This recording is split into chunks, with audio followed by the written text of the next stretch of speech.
प्रिय विद्यार्थियों एवं मित्रों, नमस्कार। आइए अब चलते हैं पद परिचय के उदाहरण की ओर। पिछले भाग में हमने पद परिचय के बारे में विस्तृत अध्ययन किया और उसके परिचय, उसके प्रकार, उसके बनाने के नियम को हमने विधिवत अध्ययन किया, अवलोकन किया। और अब चलते हैं कुछ उदाहरणों के साथ इसका विस्तृत जानकारी का अभ्यास और पुनरावृत्ति करने के लिए, जो हमें परीक्षा के लिए अत्यंत उपयोगी है और प्रायः परीक्षाओं में ये प्रश्न पूछे जाते हैं। वैसे प्रश्नों का हम आदर्श प्रश्न पत्रों का हम अवलोकन कर लेते हैं, उसका उदाहरण द्वारा स्पष्टीकरण कर लेते हैं।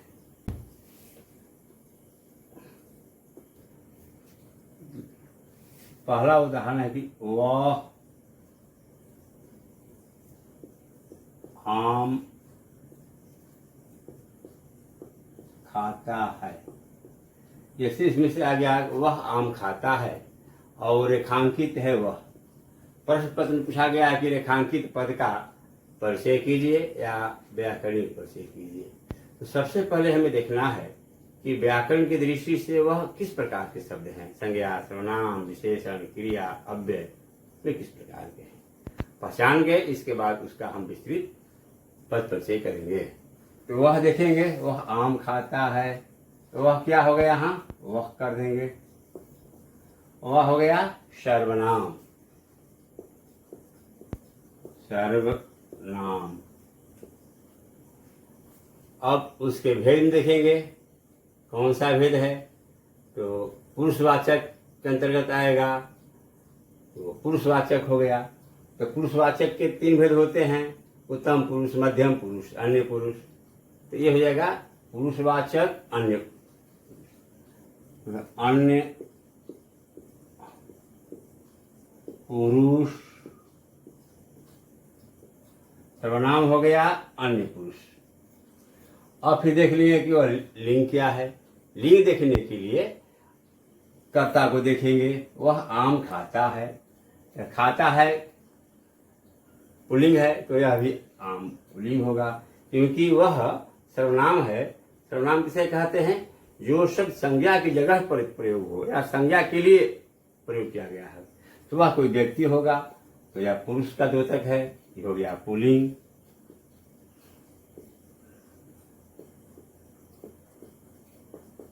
इसके बाद वचन देख लेंगे। वह आम खाता है, क्रिया एक वचन है, तो यह कर्ता भी एक वचन होगा, यहाँ हो जाएगा एक वचन।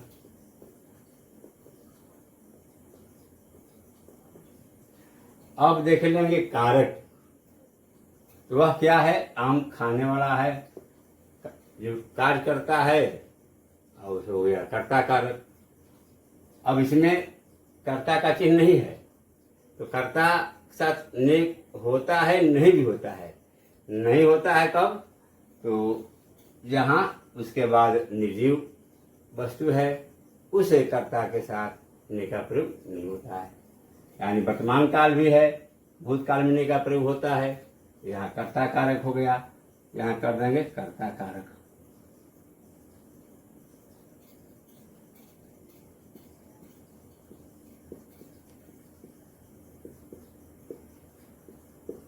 आगे देख लेंगे, संबंध बताना है, तो वह का संबंध क्रिया से है। तो यह हो जाएगा कौमा खाता है, क्रिया का करता। अब इसका पद परिचय हो गया। अब हम आम का कर लेते हैं दूसरा। आम क्या हो गया, किसी वस्तु का नाम है, तो हो गया संज्ञा, हो गया नाम, हो गया। अब संज्ञा से किसी आम विभिन्न प्रकार के होते हैं, तो आम कहने से एक आम जाति का बोध हो रहा है, इसलिए हो जाएगा जातिवाचक। यहाँ हो जाएगा जातिवाचक संज्ञा। फिर हो जाएगा आम खाता है, तो यहाँ आम हो जाएगा पुल्लिंग, क्योंकि क्रिया यहाँ पुल्लिंग है। तो क्रिया के द्वारा हम लिंग और वचन का निर्धारण करते हैं। तो हो गया आम, हो गया पुल्लिंग। फिर वचन क्या हो जाएगा, आम खाता है, यहाँ एक वचन का बोध हो रहा है, तो हो जाएगा एक वचन। और कारक में क्या हो जाएगा, वह क्या खाता है, आम। एक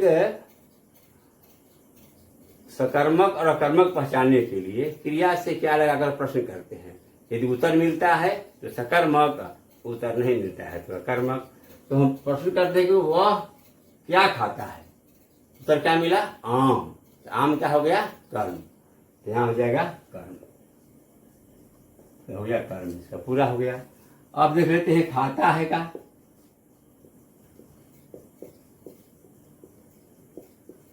खाता है क्या है, क्रिया हो गया। अब भेद में क्या हो गया, सकर्मक क्रिया। आम खाता है, यहाँ कर्म लगा है, इसलिए जिस क्रिया के साथ कर्म लगा हो उस क्रिया को सकर्मक क्रिया कहते हैं। तो ये क्या हो जाएगा, सकर्मक क्रिया।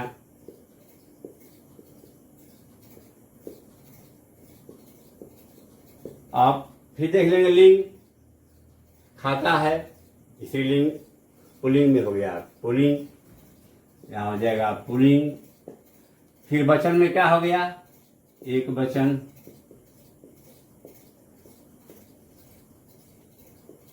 अब हो गया खाना, खा धातु हो गया, धातु है खा धातु हो गया, खा धातु। फिर वाच देख लेंगे, वह क्या खाता है, आम खाता है। यहाँ कर्ता का अनुकूल क्रिया है तो हो गया कर्तृवाच्य, कर्तृवाच्य।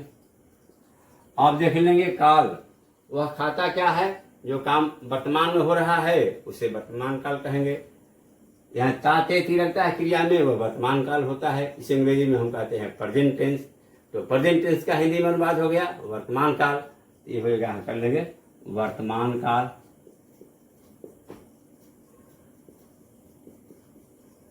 और संबंध देख लेंगे किसका है, वह। तो यहाँ क्या है, यहाँ हुआ था क्रिया का कर्ता, तो यहाँ क्या हो जाएगा, कर्ता, कर्ता की क्रिया। संबंध इसका किससे है, खाने का संबंध किसका है, कर्ता से है, इसीलिए हो गया कर्ता की क्रिया। इस प्रकार अभी हमने वह आम खाता है, वह आम और खाता है, तीनों का हमने परिचय किया। अब चलते हैं, इसका एक और उदाहरण देख लेते हैं। यह लड़की सुंदर है। अब परीक्षा में यदि पूछ दिया गया इसी प्रकार का उदाहरण कि यह लड़की सुंदर है, रेखांकित कर दिया गया, यह रेखांकित पद का परिचय, व्याकरणिक परिचय कीजिए या पद परिचय कीजिए। सबसे पहले मैंने पहले भी कहा है कि जो रेखांकित पद है उसको हमें देखना है कि व्याकरण की दृष्टि से वह किस प्रकार का पद है, संज्ञा, सर्वनाम, विशेषण, क्रिया में किस प्रकार का है, अभिकारी विकारी में किस प्रकार का वह पद है। तो यह क्या है, सर्वनाम। लेकिन सर्वनाम होते हुए भी इस प्रयोग हुआ है लड़की की विशेषता के लिए, तो यह हो जाएगा यह। तब जब सर्वनाम किसी संज्ञा की विशेषता का बोध कराता है उसे कहते हैं सार्वनामिक विशेषण, और जब सर्वनाम संज्ञा की जगह पर प्रयोग होता है तो वह सर्वनाम ही कहलाता है। यहाँ लड़की संज्ञा की विशेषता बताया गया है, यह लड़की, लड़की की विशेषता हो गया, इसीलिए यहाँ क्या हो गया, सार्वनामिक विशेषण, सार्वनामिक विशेषण। दूसरा क्या हो गया, अब विशेषण जो मालूम चल गया तो सर्वनामिक विशेषण भेद हो गया, उसका भेद में सर्वनामिक विशेषण हुआ। इसके बाद अब यह किस संज्ञा की विशेषता है, तो यहाँ लड़की हो गया संज्ञा, इसकी विशेषता है यह, तो यह लड़की क्या हो गया, विशेष। तो यहां लिखेंगे लड़की विशेष का विशेषण। फिर देखेंगे लिंग, यह लड़की की विशेषता हो गया, यह लड़की। अब यदि विशेषण दिखना है तो संज्ञा का लिंग देखना पड़ता है, ठीक है ना। तो संज्ञा स्त्रीलिंग है तो यह हो जाएगा स्त्रीलिंग, यह हो जाएगा स्त्रीलिंग। वचन देखना है तो संज्ञा, यहाँ वचन लड़की एक है तो यहाँ हो जाएगा एक वचन।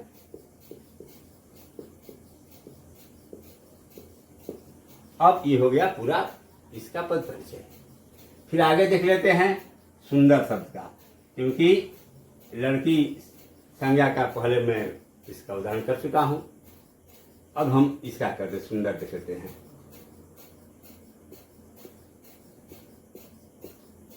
सुंदर, अब आ गया सुंदर रेखांकित है, परीक्षा में आ गया रेखांकित पद का परिचय कीजिए। तो हम देखेंगे व्याकरण दृष्टि से वह किस प्रकार का पद है। तो सुंदर क्या है, विशेषता है।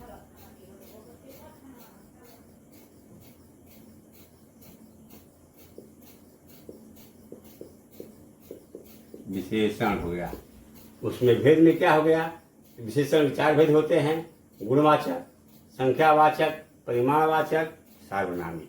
तो सार्वनामिक है नहीं क्योंकि सर्वनाम नहीं है, संख्या का भी बोध नहीं हो रहा है, परिमाण का भी बोध नहीं हो रहा है। तो निश्चित रूप से यह एक तरीका है कि गुणवाचक विशेषण ही होगा। यदि हमें विशेषण के बारे में जानकारी लेना है तो उसके भेद को हम देखेंगे, छांटते जाएंगे। अब सर्वनामिक भी नहीं है क्योंकि सर्वनाम नहीं है, संख्यावाचक का बोध नहीं है, परिमाणवाचक का नहीं है, यह क्या होगा, गुणवाचक विशेषण ही होगा। तो यहां हो जाएगा गुणवाचक।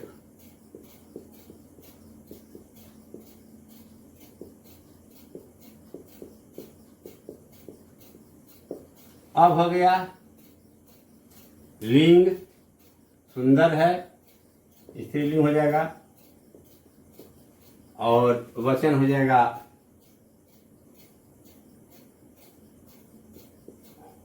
एक वचन। और लड़की सुंदर कौन है, लड़की है, लड़की की विशेषता है लड़की सुंदर है। तो लड़की विशेष का विशेषण,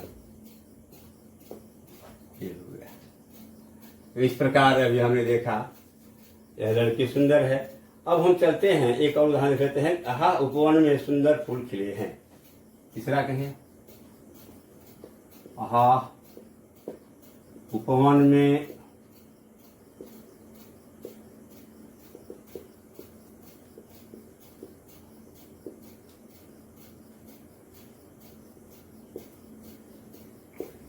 फूल खिले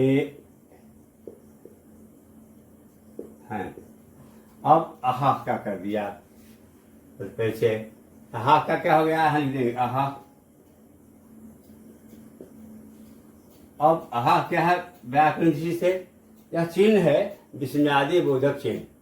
विस्मयादि बोधक चिन्ह है, इसका मतलब है कि यह विस्मयादि बोधक क्रिया अव्यय है।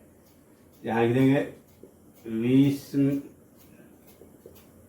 विस्मयादि बोधक अव्यय। और यदि विस्मयादि बोधक अव्यय है तो उसमें हमें देखना है कि हर्ष, विषाद, घृणा, दुख किस तरह का भाव है। तो यहाँ हर्ष सूचक बोध है, फूल में सुंदर खिले हैं, तो फूल की सुंदरता को देख करके हर्ष का भाव उत्पन्न हो रहा है, इसीलिए यहाँ क्या हो जाएगा, हर्ष सूचक। हर्ष सूचक, बस इसका हो गया। तो अव्यय का पद परिचय करना सबसे आसान होता है और कम होता है, छोटा होता है, क्योंकि अव्यय का भेद और वह किस शब्द की विशेषता है, किस शब्द के बारे में निर्देश किया जा रहा है। बस दो ही इसमें स्टेप होता है, ये विस्मयादि बोधक हो गया और हो गया हर्ष सूचक। अब आगे देख लेते हैं एक और उदाहरण जो कि परीक्षाओं में प्राय पूछा जाता है। और यह जो मैं उदाहरण आपको करा रहा हूँ यह सीबीएसई की परीक्षा के लिए अत्यंत उपयोगी है और एक मॉडल पेपर के रूप में है जो प्राय सीबीएसई की परीक्षाओं में पूछे जाते हैं। तो चौथा हो जाएगा, गीता भीतर बैठी है। तो अब कर देंगे रेखांकित, भीतर कर दिए, प्रश्न पत्र में आ गया कि रेखांकित पद का पद परिचय कीजिए, भीतर हो गया। अब हमें देखना है कि व्याकरण की दृष्टि से यह किस प्रकार के पद हैं, विकारी हैं कि अव्यय है। यह क्या है, भीतर बाहर, ये सब अव्यय की दृष्टि में आता है। यहां लिख दिए भीतर। अब अव्यय के जो चार भेद होते हैं, क्रिया विशेषण, संबंध बोधक, समुच्चय बोधक, विस्मयादि बोधक। अब इसको एक पहचानने का बहुत सीधा तरीका है, एक ट्रिक है जिसके द्वारा आप पहचान सकते हैं कि वह अव्यय में कौन सा अव्यय है, क्रिया विशेषण है कि संबंध बोधक है कि समुच्चय बोधक है कि विस्मयादि बोधक है। अब देखिए कैसे हम आपको एक नया तरीका तरकीब बताता हूं कि कैसे आप पहचान लेंगे कि वह कौन सा अव्यय है। अब देखिए भीतर विस्मयादि बोधक तो है नहीं, विस्मयादि बोधक में विस्मयादि सूचक चिन्ह होता है। समुच्चय बोधक में योजक और विभाजक होता है, वाक्यों को नहीं जोड़ रहा है, ये समुच्चय बोधक नहीं है। संबंध बोधक में के बिना के लिए होता है, जो अन्य शब्दों को जोड़ता है, संबंध बताता है, वह भी नहीं है। तो क्या बच गया, क्रिया विशेषण। तो क्रिया विशेषण उसे कहते हैं कि जो शब्द क्रिया की विशेषता बताता है उसे क्रिया विशेषण कहते हैं। यहाँ बैठना हो गया क्रिया, इसकी विशेषता क्या है, भीतर बैठी है, यानी गीता कहाँ बैठी है, भीतर। तो अब बैठना हो गया क्रिया, इसकी विशेषता क्या हो गया, भीतर। तो जब कोई भी शब्द क्रिया की विशेषता को व्यक्त करता है, क्रिया की विशेषता का बोध कराता है, उन पदों को क्रिया विशेषण कहा जाता है। यहाँ क्या हो जाएगा, क्रिया विशेषण।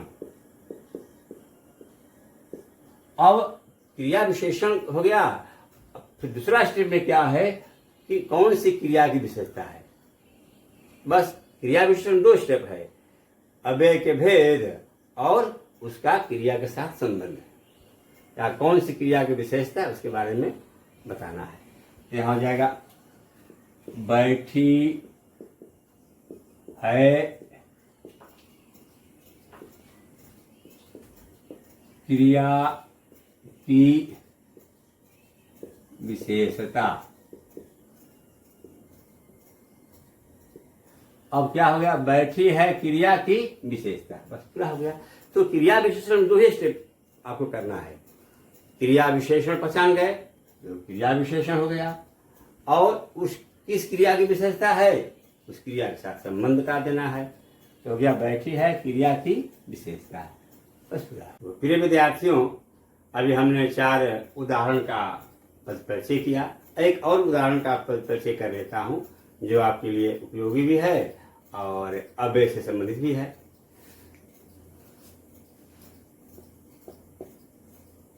वह दूध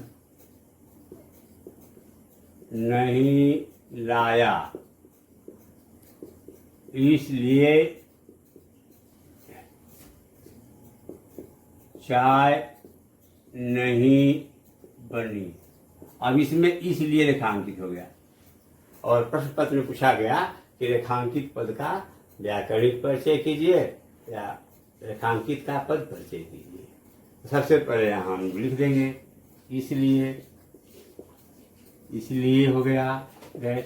अब देखेंगे कि इसलिए क्या है, संज्ञा भी नहीं है, सर्वनाम भी नहीं है, विशेषण भी नहीं है, क्रिया भी नहीं है, निश्चित ही अव्यय होगा। अब अव्यय भी देखना है कि अव्यय में कौन सा भेद है। तो अभी देखिए विस्मयादि बोधक भी नहीं है, संबंध बोधक भी नहीं है, क्योंकि के बिना के लिए होता है, और क्रिया की विशेषता भी नहीं है क्योंकि क्रिया से पहले नहीं है। दो वाक्यों के वह दूध नहीं लाया और चाय नहीं बनी, दो वाक्यों के बीच में प्रयोग हुआ है। तो निश्चय ही इस प्रकार के पद को समुच्चय बोधक अव्यय कहा जाता है। यहां लिख देंगे समुच्चय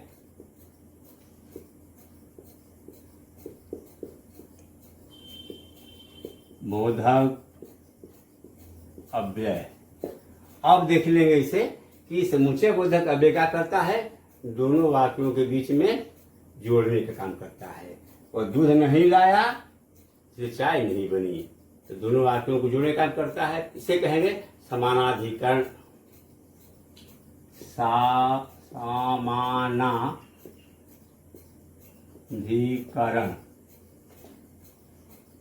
समानाधिकरण बोधक, बोधक या सूचक। अब ये हो गया इसका पद परिचय। तो अभी हमने देखा आपके समक्ष 5 हमने उदाहरण दिया। 5 उदाहरणों में संज्ञा का भी दिया, सर्वनाम का भी, विशेषण का भी, क्रिया, क्रिया विशेषण, संबंध बोधक, समुच्चय बोधक और विस्मयादि बोधक। जो विकारी के 4 पद होते हैं और 4 अविकारी। तो 4 विकारी और 4 अविकारी के पदों का अभी हमने उदाहरण के माध्यम से आपको यहाँ अभिव्यक्त किया और समझाने का प्रयास किया। संभवतः आप इस वीडियो को अच्छी तरह से ध्यानपूर्वक देखेंगे तो अवश्य समझ जाएंगे, इसमें कोई कठिन नहीं है। और नया हमने तरीके भी बताया है किस प्रकार से आप पहचान लेंगे कि वह विकारी शब्द हैं कि अविकारी हैं। पहचानने का नियम क्या है, लिंग, वचन, कारक कैसे पहचानेंगे, आप उस तरीके के लिए अपनाते हैं तो निश्चित ही आपको पूरा का पूरा अंक प्राप्त होगा।